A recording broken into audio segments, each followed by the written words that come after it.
Do you desire to serve and help the world to be beneficent? My name is Heather Feather. I am the owner of Rare Bird Medicine, and today's topic is Serve the Servants. My dear friend Noli once got me a t-shirt that says Serve the Servants. It's a Nirvana album. I had never heard of this album. These words, I was like, what?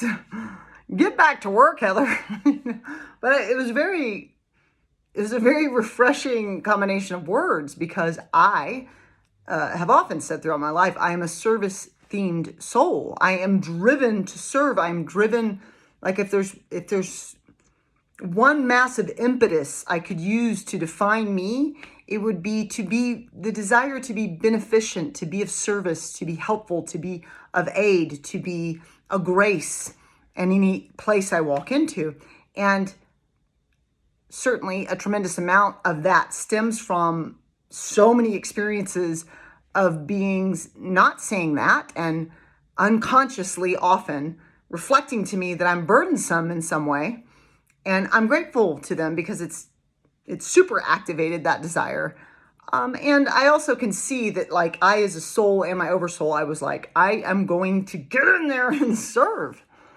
And do you ever question the ways that you serve and how you offer and what you're giving? And is it helpful? I was remembering a story I've told before in these videos, an ex from Austin. And Austin is like the most taco eating place. They love tacos. Okay. And so he was ill and not feeling well, and worked, building buildings. And I just thought, he'll be hungry from building buildings and he's sick and I want to help. And so I made him breakfast tacos with shiitake mushrooms to boost the immune system and all this stuff. And so I went to his place. I was like, hey, are you there? Because sometimes you work from home. He's like, yeah, come on by. I came and I brought him these tacos. And he's like, oh, thank you. And then later he called me and said, I try not to eat until later in the day. And although it's nice of you to make me these tacos, I actually have this program I'm under, and if you had brought me 100 of them, I would have eaten them and they were delicious. But, I have this way that I'm living, and it was so honest. I love it. I love the truth.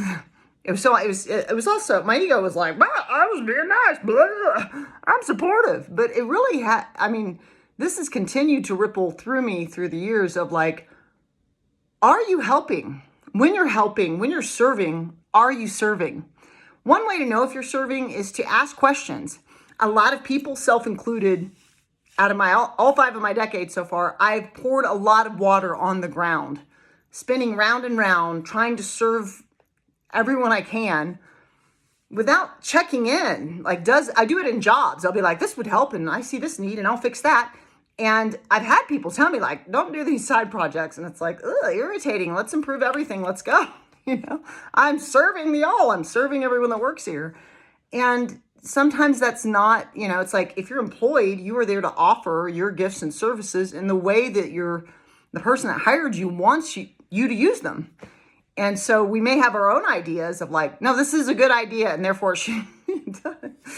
And there's also, it's like, that's not the idea I want to have you work on as I pay you, And fair enough. And so Heather thinks about this a lot, like how I have great desire to be supportive. I have great desire to inspire others to remember the glory of the grace that they are, which I think is helpful. Sometimes we're not being helpful.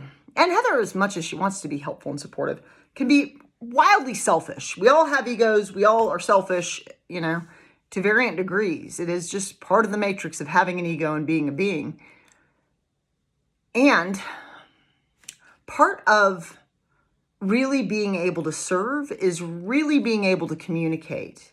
Can you ask questions? Can you get to know a person? Can you get to better understand what they like? Heather Feather is working now to bring balance to being willing to receive and stepping into the divine feminine principle I've avoided for a long time. And that includes being receptive to support. And my aunt is being super supportive and supporting me tomorrow to go have a procedure. And it's like, it's such a grace. And she's offered many times, I'll take you to it and I'll take you home. And I'm so overly committed to serving or to giving and not receiving multiple times. I was like, nah, you don't have to take me. Like, I'll get a lift, like, blah, blah, blah, because I'm so committed to not receiving. And that imbalance of energy of giving and receiving is not supportive. It's not helpful. It's not helpful. Yeah. Are you a parent? Do you have children? Do you have Tino 90s? Do you have children in your life? Well, if you every time, oh my God, panic to feed them before you feed yourself, you also continuously teach them that self-nurturing and self-care are not that important. You know, when you serve the self, when you serve the servant, when you take care of you, when you fill up your cup, when you go, I'm going to serve me, and then I'll be grounded and regulated, and then better able and more lovingly able to serve you and to ask you questions to see what serves you.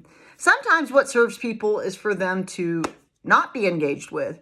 I've had a lot of people since I've started this journey with chemotherapy and upcoming surgery that I've noticed people have a tendency to want to give what they would want in the circumstance. Heather's done this many times in her life where we give what we think we would want to receive. And it's been a difficult learning for me to ask questions. But even if people ask me and I tell them what serves me is to not be contacted and just let me focus all my attention and energy on myself because of the amount of pressure, I'm like a freaking fire hydrant of service.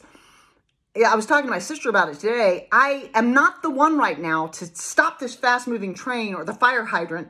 If you contact me and you want attention, I feel compelled to serve and dutiful to not ghost you. And so it's like, I was expressing to her, like, once I start chemo on May 21st, I don't want anyone to contact me until September when I'm done with it, or whatever. Like, it's going to be a while.